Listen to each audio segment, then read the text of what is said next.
You are listening to the Untold Italy travel podcast, and this is episode number 145.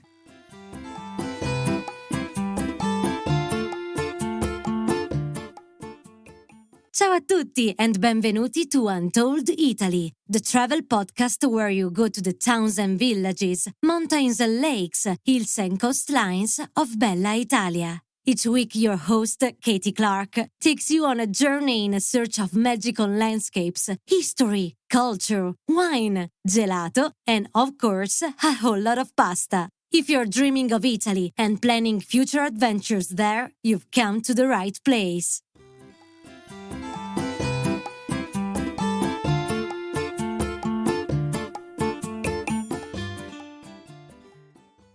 Ciao friends! Today I wanted to start with a huge thank you, grazie mille to you all. In the past week, our little podcast reached the massive milestone of 1 million listens.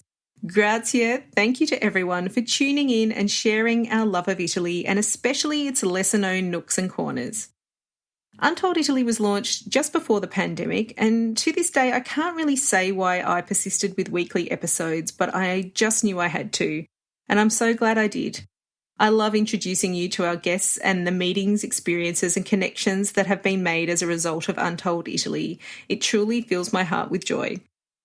Just recently on our tour of Puglia, our guests, led by the gorgeous Olivia Windsor, bumped into Nikki Taylor and Carita Cook in the small town of Martina Franca. They've all appeared on the show several times and we've become fast friends. How fun to make these global connections over a shared love of Italy. I truly wish the same for you too. It's a lifelong adventure that just keeps on giving. But even after all that excitement, the show must go on. And today I wanted to share with you some tips for exploring Rome on a budget. Prices are increasing around the world for a variety of reasons. So if you want to stretch your travel budget further, then keep listening as I tell you about some of our favourite things to do in Rome that you can manage on a shoestring. Now, travel has never been cheap, but for 2023, we are seeing price rises of up to 30% thanks to increased fuel and transport costs impacting the tourism industry. And that's true from hotels and airlines to tour operators and all manner of businesses along the tourism supply chain. Fortunately, though, Rome is one of those places that has plenty of free things to do and experience, and I'm going to tell you about some of our favourites today. First up, walking through Rome is like walking through an open-air museum. The monuments that are surrounding you everywhere you look, down every corner, are iconic, and the word iconic gets used quite a lot, but it's really true in this case. So you can start at Piazza Navona with its 3 magnificent fountains and just wander around there. I mean, I love just to go there and spend, half an hour just wandering up and down and looking at everyone enjoying taking their photos and just examining these beautiful works of art that are the fountains in that piazza. And it's just a wonderful start to your journey, actually, Piazza Navona, because it did used to be one of the places where they did the chariot races from ancient Rome. So, yeah, definitely start in Piazza Navona and just go exploring the monuments of Rome as an open-air museum. The next place you can go, which is actually my favourite place in Rome, is the Pantheon. And the Pantheon is a church and it's free to enter. And you can just go there and just admire this incredible building from the outside and the inside. I like to go inside and just gaze up through the oculus, which is the open air hole in the centre of the building, and just really soak up the sense of history and amazing atmosphere that you find in that building that stood the test of time for 2,000 years. It's a truly magnificent experience. And then obviously you just walk out into the piazza, which is absolutely gorgeous there. And it's got the fountain and people are milling around. It's just a beautiful atmosphere, and it's all free. It's amazing. Now, just a little walk from there, maybe a 10-minute walk, you can go up and find the Baroque masterpiece that is the Trevi Fountain, obviously another icon of Rome that you can just wander through the city and see for yourself. I mean, it's just incredible that this fountain, this incredible work of art, is just there for everyone to enjoy. No matter what their station or how wealthy they are, they can just turn up, take their photos, maybe flip a coin in to guarantee their return to Rome, and just absolutely soak up the atmosphere of the Trevi Fountain. once you've enjoyed all that, and it's a lot of fun, especially if it's not too busy. So if you want to go there, go early in the morning, but you can take yourself along, it's another maybe 5-10 minute walk to the Spanish Steps, where you'll just find another iconic fountain, beautiful atmosphere, and the majestic staircase that leads up to the Trinita de Monte, the church at the top of the steps. And so once again, this whole experience is not going to cost you a penny. You can enjoy it all, and, it just gives the city that magical atmosphere, all of these incredible monuments that are just scattered around waiting for you to enjoy. Now, the next one is actually quite surprising. Most people think that this is going to be quite an expensive activity, but you can actually visit the Vatican for free. So the Vatican museums are usually a charged experience, and we'll talk about when you can actually access them for free a little bit later.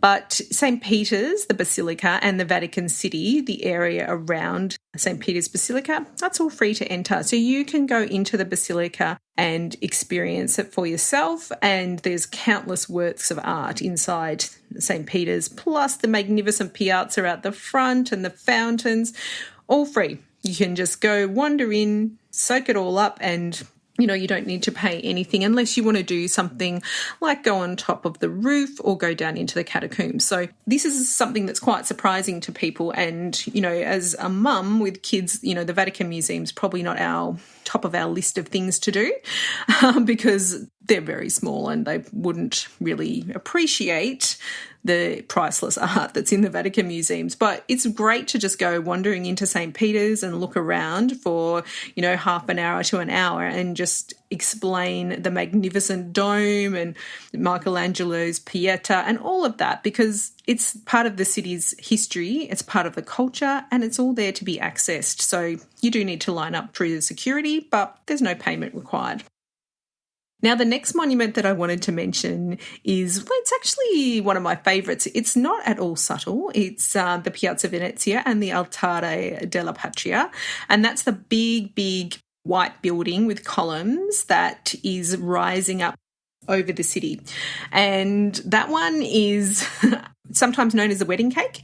And you can go there, and I really encourage you. A lot of people just sort of stay milling around the bottom. But if you climb up the stairs into the higher levels, you get some incredible views of the city, and there's a nice cafe up there for a nice aperitivo if you'd like to do that.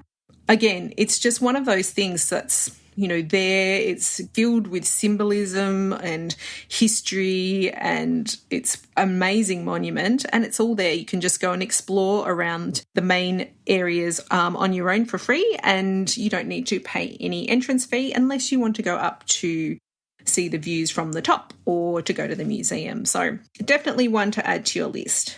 And look, they're the main monuments in Rome, but there's countless other statues and fountains that you can go and explore. It's around every corner you'll find a little statue or a fountain. Like, I love the turtle fountain, and I love there's a library fountain with books. And, just little ones that seem, probably to the Romans, they seem pretty normal, but to us, it's like something magnificent. So just amazing. Monuments, an open-air museum, and everything is there for you to enjoy without paying a cent. Now, in case you don't want to miss out on viewing the Colosseum or the Vatican museums from the inside, because they do charge to do that normally, well, I've got some news for you. Most major museums in Rome have a free opening day on the first Sunday of every month. So the first Sunday of every month includes the Colosseum, Villa Borghese, and one of my favourite places, the Baths of Caracalla.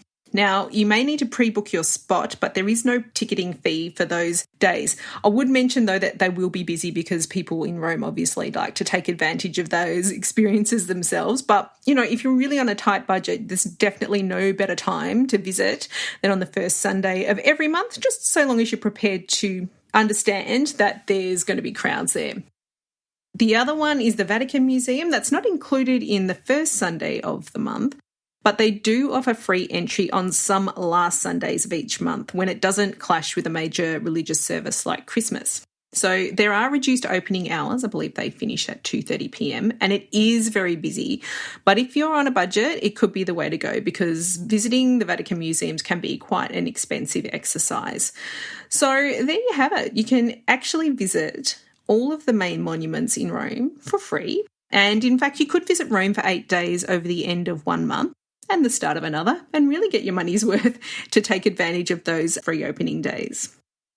Okay, so the next thing that I love to do when I'm in Rome that doesn't cost anything is to take advantage of the incredible free views. There's no fancy cocktail bar required. All you need to do is put on your walking shoes and go exploring the hills of Rome. And from there, you'll just have these magnificent vistas over the city. And I have a sense of, belonging and a sense of being in somewhere that's very special when I go on the hunt for these views, because you're seeing a city that's rolled out before you, that's been there for thousands of years, and it's got a really special aura about it that you can really appreciate when you're up high and looking down on it. So the first place that I like to go to is Pincio Hill, with the view over Piazza del Popolo and back towards Altare della Patria in the distance. So Pincio Hill is near Villa Borghese, and there's a really beautiful terrace where you can go up and take your photos and admire the view. It's a really lovely place to go and enjoy the scenes of people just gathering around. It's a nice place where Romans like to meet up too. Another place, this is actually probably my absolute favourite, is on Aventine Hill, and there's the Orange Garden up there. The Aventine Hill is between really the Jewish ghetto area, and on the other side is Testaccio. So it's a little bit of a hike up the hill, but it's, you get this amazing view back towards St. Peter's and across to Trastevere from there. And it's a really peaceful garden with these huge trees that providing some shade. There's some cool fountains, but there's another place that you should go to when you're up there, again 100% free, and it's a really unique curiosity which is called the Aventine Keyhole. Now what it is the keyhole to the door to the Knights Templar of Malta gardens. And so it's in this big green door, and it's actually a big keyhole, but what you don't know until you look through is it's got a very special view through there. You find it very easily because there's usually a queue of people lining up to actually have a look through this keyhole. And what it is you can see the Dome of St. Peter's through the keyhole. And it's a very cool thing to see, actually. And yeah, again, 100% free. Now, I mentioned this earlier. It's the Altare della Patria. And once again, just you climb up as high as you can without having to pay, and you still get incredible views back over the Roman Forum and down towards the Colosseum.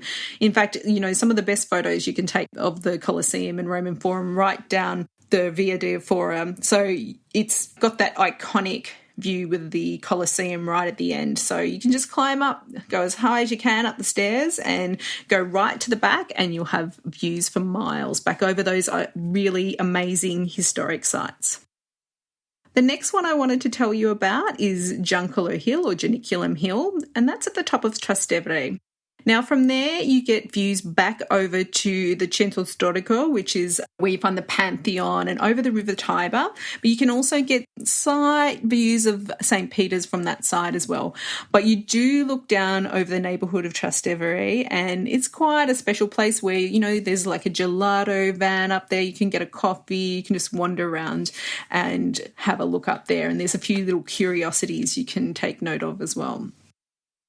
The other one I did mention earlier before is if you climb the top of the Spanish Steps, you reach Piazza Trinita dei Monti, and that's where you get that iconic view down the steps, down Via dei Condotti, and that's towards Castel Sant'Angelo and St. Peter's. So it's an absolutely sweeping special view, so it's definitely worth climbing up the steps to go there.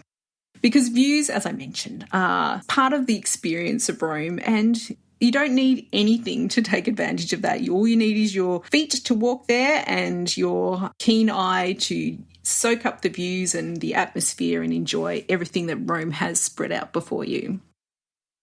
Now, churches are another way to explore Rome and really uncover some of the most amazing art and historical sites.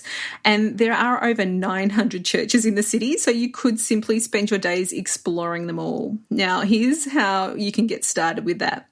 We did mention St. Peter's before, and that's one of the most important churches in Christendom. And you can enter there, you can spend quite a few minutes, like half an hour at least, exploring that beautiful interior and the exterior as well.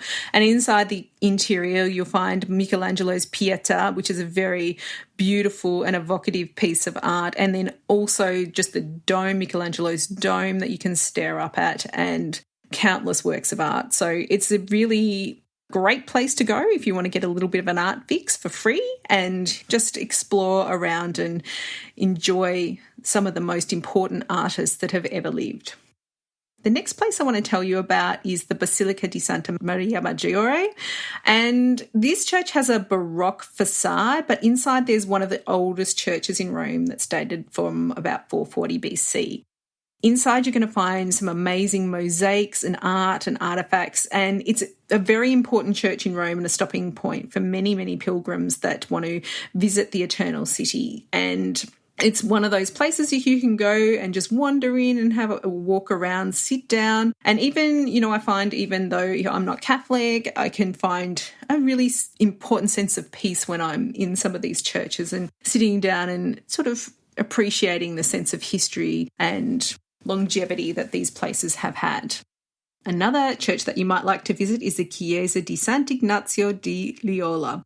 This is Baroque abundance at its best. Some say it's the most beautiful church in Rome. It really depends on your taste, but it's certainly a wonder to behold. There's frescoes, gold and elaborate decorations and so much more. So it's probably not one of those peaceful contemplation places, but it's definitely somewhere if you want to go and see Baroque art and frescoes and trompe l'oeils. It's incredible. It's like a massive confection of abundance.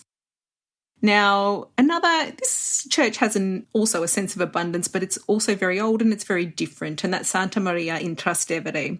It's a very, very old church with absolutely incredible golden Byzantine mosaics inside. It's quite a small church and a lot of people like to go there, and it is a very, very beautiful place to visit. And I also like the ancient street art in the entrance there. You've got sort of ancient graffiti from Roman times, and, they've recycled bricks, and sort of you get this really nice kind of patchwork effect of people's putting their mark on bricks throughout many, many ages. If you're into Renaissance art, then there are a couple of churches you might like to go visit. So one of them is the Basilica of Santa Maria del Popolo near the Piazza del Popolo. And this is a treasure trove of Renaissance art. It's got pieces by Raphael, Bernini and Caravaggio. And you could, if you were going to a museum in any part of the world to see that art, you would be paying a hefty entrance fee, but not in Rome. You can just wander straight in off the street. The other basilica I wanted to mention is Sant'Agostino, and this is another place to visit if you're an art lover. Now, here's where you'll find Caravaggio's Madonna of the Pilgrims, which caused quite a scandal at the time. It was painted for its very gritty depiction of the Virgin Mary. But once again, you can just wander in off the street and see this incredibly famous painting for free. Now, as I mentioned, there are hundreds of churches in Rome to explore, and mostly you don't have to pay an entrance fee. You might have to cop up €1 to illuminate some of the art, but I kind of like to see it in its natural habitat anyway. Now, Rome isn't just full of art and churches and monuments. I think one of the most incredible things about Rome is the different neighbourhoods that you can explore, and each of them has its own little different feel and different characteristics, which I just love going and wandering around. So one of the things that you can do, again, that is free to do and free to anyone to explore, is to go and explore the neighbourhoods of Rome. I guess one of the most popular ones to do that is Trastevere, and it's one of Rome's most lively neighbourhoods. It's full of interesting churches and street scenes. There's street art. There's lots of bars and restaurants. There's even a local street market, and it's just a really fun area to just spend a few hours wandering around. You might want to pick up some tasty treats from one of the street vendors or the little restaurants on the side there, and really just soak up the atmosphere next to the river in this very, very ancient and old neighbourhood of Rome. So we actually have a full guide for Trastevere available on our online store, and it includes a suggested walking tour and map to help you discover some of the most interesting places that you can find when you explore Trastevere. One of my other favourite neighbourhoods that I love to explore is the neighbourhood of Testaccio, and this is on the other side of the Aventine Hill, and it's kind of a little pocket hidden away. It's really special. It's a typical Roman neighbourhood, and it's not really a touristy place, although there are some quite interesting things that you can go and see there. There is a covered market, which a lot of people like to go visiting on a food tour, but you can just go wandering around yourself, and an interesting local piazza, which is the centre of the neighbourhood, and it's got a lovely fountain in there made of amphora, which is a nod to the district's background as the food bowl of Rome. In that district, you're also going to find close to there is this Egyptian pyramid, which was a mausoleum for a Roman senator, I believe, and also the non-Catholic cemetery of Rome. So this is where people of Protestant or other faiths were buried, and you're going to find some of the most famous poets of English literature buried there. And it's quite a beautiful place to go visit. It's full of cats just wandering around, lounging on the graves. I mean, that's not for everyone, but it is quite a beautiful place, in my opinion. Another area that you might want to go and explore is Monte, and this is a fabulous area around the Colosseum with a great local vibe. So Monte is a place where you're just going to be wandering along. There's all the colourful buildings, there's vines trailing down from them, and there's little piazzas where people are just hanging out having their coffee. It's got some great little boutiques you can put your head into if you're not shopping, because we are on a budget, but, you might want to spoil yourself. It's got a really cool, local, younger vibe about it, and it's right next to the Colosseum, so it's really easy to get to. One of my favourite areas of Rome, which I could spend many, many hours in actually, is the Jewish ghetto and Isola Tiberina. This is an area that is close to the river, and there's an island. It's a tiny, tiny little island right in the middle of the Tiber River. And the Jewish ghetto area is a very, very old area, and there's a huge synagogue there, and it's got a really interesting past. It's one of the first major Jewish neighbourhoods in any city in the world outside of Israel. So what you'll find there is some really ancient ruins as well. You'll find the Theatre of Marcellus, which precedes the Colosseum, and it's now it's a ruin of this Roman theatre, but it's now been turned into apartments, which is quite crazy. So you can't go inside, but you can actually wander through the bottom of the ruins there. And then close by to that is the Portico d'Ottavia, and that's another Roman ruin, which is quite spectacular, and it's just kind of there sitting in between all these other buildings as it has for thousands of years. It's really quite amazing. But in that Jewish ghetto area, you've got some amazing bakeries and restaurants, and it's got a really interesting vibe. And from there, you can go across to the little island that I mentioned called Isola Tiberina, and that's got a hospital on it. It's not much on there. It's really, really small, but it's had a very important history in the history of Rome, and it's got a really old bridge that goes across there. And what happened during World War II is that many Jewish people were housed in the hospital to keep them safe. So there's some really interesting historical background to that area. Now, the last neighbourhood that I want to mention isn't actually far from the Jewish ghetto area, so you can kind of combine that with a walking tour somewhat, if you like, and that's Campo di Fiori and the Torre Lago Argentina area. So this is a thriving area, and I always like to stay in this area. And for this next trip I'm going on, I said I'm not going to stay there because I'm getting into a bit of a rut, but I am going to stay there because I just couldn't resist, to be honest. I just love that area.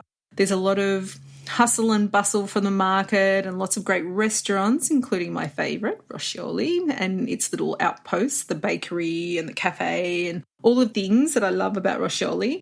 And it's just a fun area. From Campo di Fiori, you can actually take a little wander, just a few steps, into the Piazza Farnese, which is a really beautiful piazza where the French embassy is. And there they have these huge Roman baths, which were borrowed or recycled, shall we say, from the bars of Caracalla. So they've been turned into fountains, and it's a really beautiful piazza, and I love wandering around that area. And then, of course, you've got the Torre Lago Argentina, which is an area that's more Roman ruins that is being excavated and restored at the moment. And there you'll find a cat sanctuary, and it's one of those places where the cats just all come and they lounge on the ruins, and it's quite an interesting area just to see the contrast between these ruins and the bustling city all around it. And you know what? I always find something new and different that I've never seen or heard of before. And the last time we were in Rome, I found out from a food tour that we did this secret passageway, and it's been there for centuries. And I couldn't believe it. It was just so cool. You just duck into this passageway. And you know what? Unfortunately, I've forgotten exactly where it is. So when I'm there, I'm going to have to go see if I can find it and pop it in my Google Maps so I can tell everyone. But yeah, I really loved finding that passageway when we were there last time. So all of these free things to do in Rome, they have involved using your feet quite a bit. And, you know, I think the walks that you can do in Rome are just simply outstanding. And we haven't really even touched the surface of what you can do when you're in Rome. But I just wanted to mention a few walks that I enjoy doing that you can take in some of the beautiful surroundings that we haven't probably mentioned so much on this episode. But again, it's all free. All you need is your feet to take you on this walk through history. So the first one I want to mention is to go along the Tiber River and explore over the bridges and admire the views of Castel Sant'Angelo and the Isola Tiberina that I just mentioned and past Trastevere. You can go up one side and down the other, but the bridges themselves are like simply magnificent, and you get some of the most stunning views of the city if you point your camera down river and towards the Castel Sant'Angelo, which is the big castle at the front of the Vatican City with the angel on top. I've got an amazing photo in autumn, actually, from a few years ago now. And, you know, we have this whole rainbow coming out and the changing leaves at the side of the river. And it's just a really beautiful, beautiful way to experience the city and understand it too, because obviously when there's a river that runs through a city, you usually have very different atmospheres on either side. So I really love that walk along the Tiber River, and you can do it for as long as or as little as you like. You can go right from Trastevere up to Castel Sant'Angelo, or you can just take a little bit of a chunk of it. Another beautiful area to go walking and exploring is Villa Borghese Gardens, and that's, you know, just a really huge expanse of greenery right in the middle of Rome. You can also rent bikes there, but you can just wander, and again, it's 100% free.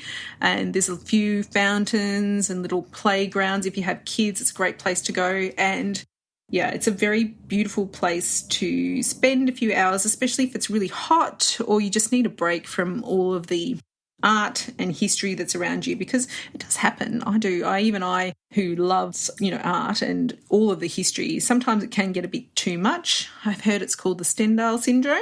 I always like to know if I've got a syndrome, but anyway, it's I love the Villa Borghese Gardens for that. It's just a beautiful place to wander, and if you are looking for the views that I mentioned before, there is the Pincio Hill view from there too. Now, just in a complete contrast, if you want to do some people watching and perhaps a little shopping or window shopping, you can take a walk along the Via del Corso or the Via dei Condotti. And these are the main shopping streets of Rome. And, you know, it's great to go people watching because, of course, Italians get dressed up for this activity and they usually look fabulous. And so maybe you can get some sartorial inspiration from watching these people have their shopping trips, and, you know, maybe you'd be tempted yourself. But if we're on a budget, stick to Via del Corso, because the Via dei Condotti is where you'll find the top fashion houses, and that's probably going to blow your budget. Okay, one of the best walks in Rome is the Via dei Fiori Imperiali towards the Colosseum. So this is the big main road that leads you towards the Colosseum. You're going to find the Roman Forum on your right, Trajan's Market on your left, and there's statues of Roman emperors all the way along this amazing thoroughfare. So, yeah, you can just walk up and down and take your photos of the Colosseum. You don't need to go in. You can see all of the incredible ruins laid out before you either side, and it's one of the world's most amazing roads, I think. And once again, free to walk down. There's nothing to pay. So we'll finish up on the highlight of the Via dei Fiori Imperiali. because, just general wandering and looking for fountains and monuments and curiosities along the way can just be one of those amazing things you can do in Rome, and walking is probably the best way to do it. You don't want to be going on a bus or on the metro because you're going to miss out on all of this stuff. So all you need to do is pack your best walking shoes and prepare to wander, because actually that's one of the best things to do in Rome. You can pick up delicious snacks along the way, stop and admire the views, and completely just soak up the atmosphere. And if you do get a little bit thirsty, then in Rome there is free, delicious drinking water in locations all over town. Actually, 2,500 fountains, I believe. Just bring your water bottle and fill it up as required. So listeners, you could easily spend a week just exploring what I've mentioned in this episode and not pay a single entrance fee. And I honestly can't think of many places in the world where that's possible. Rome is truly magnificent, and it's right there waiting to be explored, no matter what your budget is. I know a lot of people try and write down all the ideas as I'm talking in these episodes, but just a reminder that you'll find all the details of the places we mentioned in this episode and relevant links in our show notes at untolditaly.com 145 for episode 145. If you're looking for more budget-friendly trips for travelling in Italy, earlier this year I recorded a podcast with my good friend Corinna Cook, who writes the Glam Italia travel guides. In episode 116, we talk through a whole range of travel hacks to keep your trip on budget. So I hope you found this episode useful. I can talk about Rome forever, and as I mentioned, I'm probably missed a few things, but there's some of ideas that you can have to keep your trip to Italy on budget. And yes, you don't need to spend a thing really in Rome. You can just wander to your heart's content and soak up everything that's available to you without an entrance fee. Grazie, thanks to all our wonderful listeners for your ongoing support of Untold Italy. We truly appreciate all of you, every one of you joining us from around the world. And we are very proud to be in the top 10 travel podcasts in the US, UK, Canada and Australia. Wowee! Not bad for a little podcast started in a pandemic.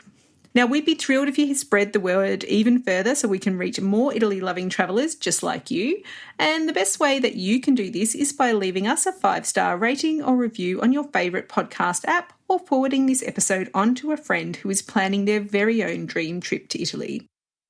That's all for this week. By the time you hear this episode, I'll be back from my quick trip to Rome, Sicily and Florence with more adventures to share in coming podcasts. But until then, it's ciao for now. The Untold Italy podcast is an independent production.